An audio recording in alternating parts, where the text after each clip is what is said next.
present to you the 1964 Chevy C10. Now this isn't just America's truck, this is our truck. So let's go ahead and dive in a little deeper.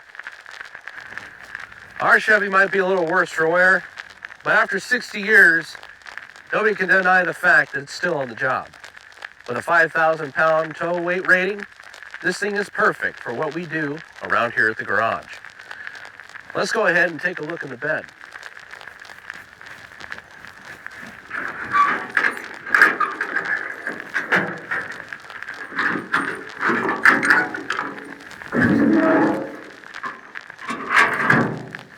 Now would you look at all that space?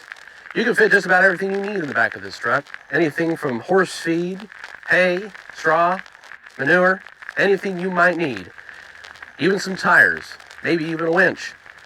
This truck right here is the perfect truck for you and the perfect truck for me. Now just think of all that horsepower underneath this hood.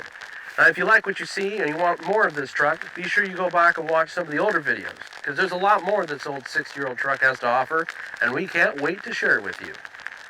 Until next time, here at the garage.